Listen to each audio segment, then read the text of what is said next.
CM ವಿರುದ್ಧದ MUDA case. CM ಪತ್ನಿಗೆ ಇಡಿಯಿಂದ 2ನೇ ಬಾರಿ ನೋಟಿಸ್. ನಾಳೆ ವಿಚಾರಣೆಗೆ ಹಾಜರಾಗ್ತಾರಾ ಪಾರ್ವತಿ? ನೋಟಿಸ್ ನೀಡಿರೋ ಬಗ್ಗೆ ಸಿಎಂ ಏನಂದ್ರು? ಮುಡಾದ 631 ಸೈಟ್ಗಳಲ್ಲಿ ಬೇನಾಮಿಗಳೇ ಹೆಚ್ಚು. ಆಸ್ತಿ ಸೀಸ್ಗೆ ಇಡಿ ಹೆಜ್ಜೆ. ನಿಲ್ಲದ ಮೈಕ್ರೋ ಫೈನಾನ್ಸ್ ಹಾವಳಿ. ಹೆದರಿ ಇಬ್ಬರು ಸುಸೈಡ್. ಎಲ್ಲವನ್ನ ನೋಡೋಣ ಕರ್ನಾಟಕ ಟಾಪ್ 20ಯಲ್ಲಿ. ಮೈಸೂರು ನಗರಾಭಿವೃದ್ಧಿ ಪ್ರಾಧಿಕಾರ ಸೈಟ್ ಹಗರಣ ಪ್ರಕರಣಕ್ಕೆ ಸಂಬಂಧಪಟ್ಟಂತೆ ಇಡಿ ತನಿಖೆಯಲ್ಲಿ ಮಹತ್ವದ ಬೆಳವಣಿಗೆ ನಡೆದಿದೆ. ಪ್ರಕರಣ ಸಂಬಂಧ ಸಿಎಂ ಪತ್ನಿ ಪಾರ್ವತಿ ಹಾಗೂ ಸಚಿವ ಬೈರತಿ ಸುರೇಶ್ಗೆ ವಿಚಾರಣೆಗೆ ಹಾಜರಾಗುವಂತೆ ಇಡಿ ನೋಟಿಸ್ ಕೊಟ್ಟಿದೆ. ಜನವರಿ 23ರ ಬೆಳಗ್ಗೆ ಸಿಎಂ ಕುಟುಂಬಕ್ಕೆ ಲೋಕಾಯುಕ್ತದಿಂದ ಕ್ಲೀನ್ ಚಿಟ್ ಅಂತ ಸುದ್ದಿ ಹರಿದಾಡಿತು. ಈ ಬಗ್ಗೆ ಕೇಳಿದ ಪ್ರಶ್ನೆಗೆ ನನಗೇನು ಗೊತ್ತಿಲ್ಲ ಅಂತ ಸಿಎಂ ಸಿದ್ದರಾಮಯ್ಯ ಹೇಳಿದರು. ಆ ಬಳಿಕ ಗುರುವಾರ ಸಂಜೆ ಸಿಎಂ ಪತ್ನಿ ಪಾರ್ವತಿ ಅವರಿಗೆ ಇಡಿ ಸಮನ್ಸ್ ಜಾರಿ ಮಾಡಿದೆ. ಅತ್ತ ನಗರಾಭಿವೃದ್ಧಿ ಸಚಿವ ಬೈರತಿ ಸುರೇಶ್ಗೂ ವಿಚಾರಣೆಗೆ ಹಾಜರಾಗುವಂತೆ ಸೂಚಿಸಿತ್ತು. ಈ ಬಗ್ಗೆ ಸಚಿವ ಬೈರತಿ ಸುರೇಶ್ ಮಾತನಾಡಿ, ನನಗೆ ಇಡಿ ನೋಟಿಸ್ ಕೊಟ್ಟಿರೋದು ನಿಜ.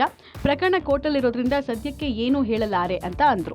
ಈಗಾಗಲೇ ಸಿಎಂ ಪತ್ನಿ ಅವರು ತನಗೆ ನೀಡಿದ 14 ಸೈಟ್ ಮೂಡಾಗೆ ಮರಳಿಸಿದ್ದಾರೆ. ಲೋಕಾಯುಕ್ತ ಇಡಿಯಲ್ಲಿ ಎಫ್ಐಆರ್ ಬೆನ್ನಲ್ಲೇ ಕಳೆದ ಸೆಪ್ಟೆಂಬರ್ 30ನೇ ತಾರೀಕು 14 ನಿವೇಶನ ಹಿಂದಿರುಗಿಸುವುದಾಗಿ ಮೂಡಾ ಆಯುಕ್ತರಿಗೆ ಪಾರ್ವತಿ ಅವರು ಪತ್ರ ಬರೆದಿದ್ರು.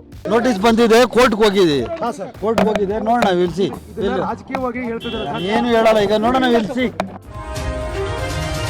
ಇನ್ನು ಮೂಡಾ ಹಗರಣದ ಪ್ರಕರಣದ ಸಂಬಂಧ ಸಿಎಂ ಪತ್ನಿ ಪಾರ್ವತಿಯವರಿಗೆ 2ನೇ ಬಾರಿ ಇಡಿ ನೋಟಿಸ್ ಕೊಟ್ಟಿದೆ. ಈ ಬಗ್ಗೆ ಸಿಎಂ ಸಿದ್ದರಾಮಯ್ಯ ಪ್ರತಿಕ್ರಿಯೆ ಕೊಟ್ಟಿದ್ದು, ಶಿವಣ್ಣ ಭೇಟಿಯಾಗಿ ಬಂದ ಬಳಿಕ ಮಾತನಾಡಿದ ಸಿಎಂ, ಕಳೆದ ಮಂಗಳವಾರ ಇಡಿ ಅವರು ನೋಟಿಸ್ ಕೊಟ್ಟಿದ್ದಾರೆ. ಪ್ರಕರಣ ಕೋರ್ಟ್ನಲ್ಲಿರೋದ್ರಿಂದ ಏನನ್ನೂ ಹೇಳೋದಕ್ಕಾಗಲ್ಲ ಅಂತ ಹೇಳಿದ್ರು. ಇನ್ನು ಇದೇ ವಿಚಾರವಾಗಿ ಡಿಸಿಎಂ ಡಿಕೆ ಶಿವಕುಮಾರ್ ಮಾತನಾಡಿದ್ದು, ಇದೊಂದು ರಾಜಕೀಯ ಪ್ರೇರಿತವಾದದ್ದು ಅಂತ ಹೇಳಿದ್ದಾರೆ. ಇತ್ತ ಬಿಜೆಪಿ ನಾಯಕರು ಮಾತನಾಡಿ ಸಿಎಂ ವಿರುದ್ಧ ಗುಡುಗಿದ್ದಾರೆ. ಮೂಡಾ ಹಗರಣದ ತನಿಖೆಯಿಂದ ತಪ್ಪಿಸಿಕೊಳ್ಳುವುದಕ್ಕೆ ಸಿಎಂ ಯತ್ನಿಸುತ್ತಿದ್ದಾರೆ ಅಂತೇಳಿ ಮೈಸೂರಿನಲ್ಲಿ ಕೇಂದ್ರ ಸಚಿವ ಜೋಶಿ ಕಿಡಿಕಾರಿದ್ರು. ಈ ಪ್ರಕರಣದಲ್ಲಿ ನಿಯಮಗಳನ್ನು ಉಲ್ಲಂಘಿಸಲಾಗಿದೆ ಅಂತೇಳಿ ಹೈಕೋರ್ಟ್ ಹೇಳಿದ ಮೇಲೂ ಕೂಡ ಅಧಿಕಾರದಲ್ಲಿ ಸಿದ್ದರಾಮಯ್ಯ ಮುಂದುವರಿಯೋದೇ ಒಂದು ಅನೈತಿಕತೆ ಅಂತ ಕೂಡ ಜರುದ್ರು. ಅದರಂತೆ ವಿಪಕ್ಷ ನಾಯಕ ಆರ್ ಅಶೋಕ್ ಮಾತನಾಡಿ, ಇಡಿ ನೋಟಿಸ್ ನೀಡಿರೋದ್ರಲ್ಲಿ ವಿಶೇಷವೇನಿಲ್ಲ ಅಂತೇಳಿ ವಿಚಾರಣೆಯನ್ನ ಎದುರಿಸಬೇಕು ಅಂತ ಹೇಳಿದ್ದಾರೆ.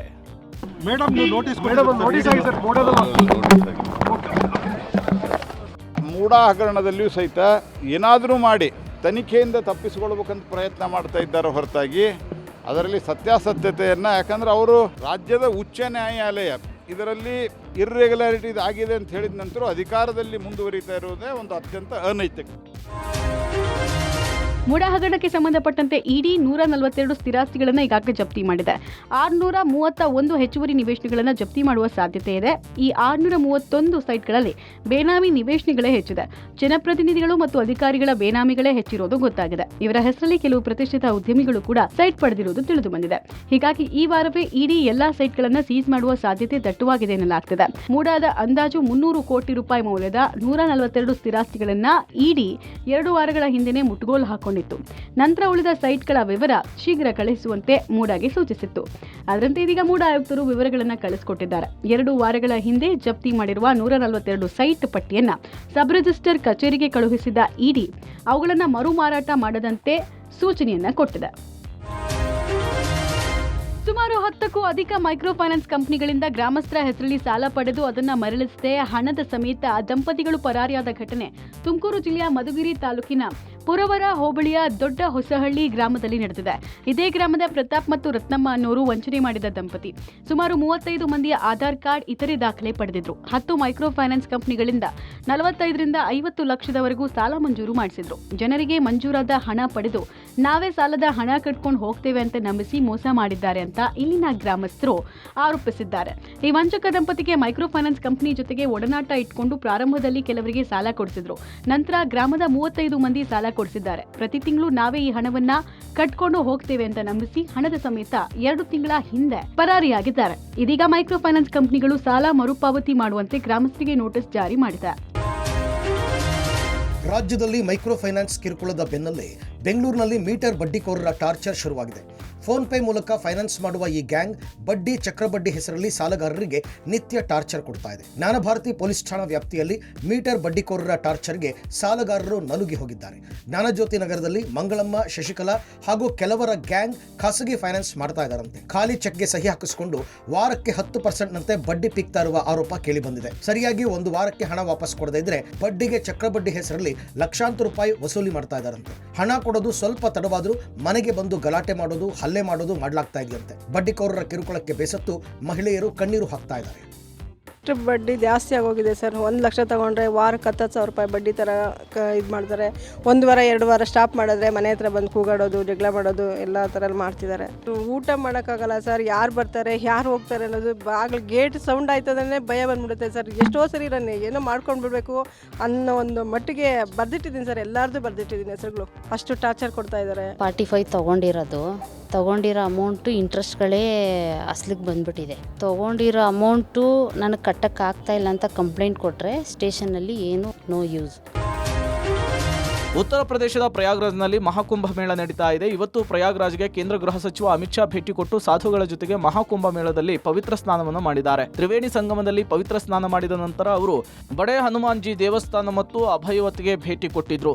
ನಂತರ ಜುನಾ ಅಖಾರಕ್ಕೆ ತೆರಳಿ ಮಹಾರಾಜರು ಮತ್ತು ಅಖಾರದ ಇತರ ಸಂತರನ್ನ ಭೇಟಿ ಮಾಡಿ ಅವರೊಂದಿಗೆ ಭೋಜನವನ್ನ ಸವಿದ್ರು. ಇನ್ನು ಫೆಬ್ರವರಿ 5ರಂದು ಪ್ರಧಾನಿ ನರೇಂದ್ರ ಮೋದಿ ಪವಿತ್ರ ಸ್ನಾನ ಮಾಡಲಿದ್ದಾರೆ. ಕೊನೆಯ ದಿನ ಫೆಬ್ರವರಿ 26ರಂದು ನಡೆಯಲಿರುವ ಅಮೃತ ಸ್ನಾನದಲ್ಲಿ ಕೋಟ್ಯಾಂತರ ಜನರು ಭಾಗಿಯಾಗುವ ನಿರೀಕ್ಷೆ ಇದೆ. ಯಾಕೆಂದ್ರೆ ಇದು ಕುಂಭಮೇಳದ ಕೊನೆಯ ದಿನ ಆಗಿರಲಿದ್ದು, ಜೊತೆಗೆ ಈ ದಿನ ಸ್ನಾನ ಮಾಡುವುದು ವಿಭಿನ್ನ ಹಾಗೂ ವಿಶೇಷವಾಗಿರುತ್ತೆ. ಹೀಗಾಗಿ ಹೆಚ್ಚಿನ ಜನ ಈ ದಿನ ಅಮೃತ ಸ್ನಾನದಲ್ಲಿ ಭಾಗಿಯಾಗಲಿದ್ದಾರೆ. ಈ ದಿನ ಸ್ನಾನದಲ್ಲಿ ತೊಡಗೋದ್ರಿಂದ ಶಿವನ ಶಕ್ತಿ ದೊರೆಯುತ್ತೆ ಎಂಬ ನಂಬಿಕೆ ಕೂಡ ಇದೆ. ಶಾರ್ಟ್ ಸರ್ಕ್ಯೂಟ್ನಿಂದ ಬೆಂಕಿ ಕಾಣಿಸಿಕೊಂಡು ಎಲೆಕ್ಟ್ರಿಕ್ ಬೈಕ್ ಶೋರೂಮ್ ಧಗಧಗನೆ ಹೊತ್ತಿ ಉರಿದಿದೆ. ಬೆಂಗಳೂರಿನ ರಾಜಾಜಿನಗರದಲ್ಲಿರುವ ರಾಜ್ಕುಮಾರ್ ರೋಡ್ ಬಳಿ ಘಟನೆ ನಡೆದಿದೆ. ಶೋರೂಮ್ನಲ್ಲಿದ್ದ 20ಕ್ಕೂ ಹೆಚ್ಚು ಎಲೆಕ್ಟ್ರಿಕ್ ಬೈಕ್ಗಳು ಸುಟ್ಟು ಭಸ್ಮವಾಗಿದೆ. ಇನ್ನು ಅಲ್ಲಿದ್ದಂತಹ ಬ್ಯಾಟರಿಗಳು ಒಂದೊಂದಾಗಿಯೇ ಬಾಂಬ್ ಸ್ಫೋಟಿಸಿದಂತೆ ಸಿಡಿದಿವೆ. ಕೂಡಲೇ ಸ್ಥಳಕ್ಕಾಗಮಿಸಿದ ಅಗ್ನಿಶಾಮಕ ದಳದ ಸಿಬ್ಬಂದಿಗಳು ಬೆಂಕಿಯನ್ನು ನಂದಿಸಿದ್ದಾರೆ. ಅದೃಷ್ಟವಶಾತ್ ಘಟನೆಯಲ್ಲಿ ಯಾವುದೇ ಪ್ರಾಣಹಾನಿ ಸಂಭವಿಸಿಲ್ಲ.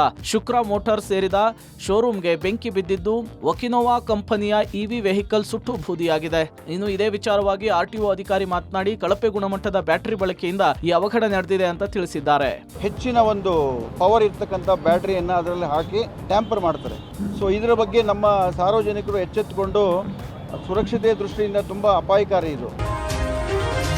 ಮದುವೆ, ವಿಚ್ಛೇದನ, ಉತ್ತರಾಧಿಕಾರ ಮತ್ತು ಆಸ್ತಿ ಹಕ್ಕು ವಿಚಾರ ಸೇರಿದಂತೆ ಎಲ್ಲ ಧರ್ಮೀಯರಿಗೂ ಒಂದೇ ಕಾನೂನು ಜಾರಿಗೆ ಅವಕಾಶ ಮಾಡಿಕೊಡುವ ಏಕರೂಪ ನಾಗರಿಕ ಸಂಹಿತೆ ಉತ್ತರಾಖಂಡದಲ್ಲಿ ಇಂದಿನಿಂದ ಜಾರಿಗೆ ಬಂದಿದೆ. ಸ್ವಾತಂತ್ರ್ಯ ನಂತರದಲ್ಲಿ ರಾಜ್ಯವೊಂದರಲ್ಲಿ ಯುಸಿಸಿ ಕಾಯ್ದೆ ಜಾರಿಯಾಗ್ತಾ ಇರೋದು ಇದೇ ಮೊದಲು. ಕೇಂದ್ರದ ಆಡಳಿತಾರೂಢ ಬಿಜೆಪಿ ಸರ್ಕಾರದ ಮಹತ್ವಾಕಾಂಕ್ಷಿ ಘೋಷಣೆಗಳ ಪೈಕಿ ಒಂದಾದ ಈ ಕಾಯ್ದೆಯನ್ನ ಇದೀಗ ಬಿಜೆಪಿ ಆಡಳಿತ ರಾಜ್ಯ ಉತ್ತರಾಖಂಡದಲ್ಲಿ ಜಾರಿ ಮಾಡಲಾಗಿದೆ. ಸರ್ಕಾರದ ನಿರ್ಧಾರವನ್ನ ಉತ್ತರಾಖಂಡ ಮುಖ್ಯಮಂತ್ರಿ ಪುಷ್ಕರ್ ಸಿಂಗ್ ಧಾಮಿ ಸಮರ್ಥಿಸಿಕೊಂಡಿದ್ದು, ಏಕರೂಪ ನಾಗರಿಕ ಸಂಹಿತೆಯು ಲಿಂಗ, ಧರ್ಮ, ಜಾತಿ ಅಥವಾ ಸಮುದಾಯದ ಭೇದ ಇಲ್ಲದ ಸಾಮರಸ್ಯದ ಸಮಾಜಕ್ಕೆ ಅಡಿಪಾಯ ಹಾಕುತ್ತದೆ ಅಂತ ಹೇಳಿದ್ದಾರೆ.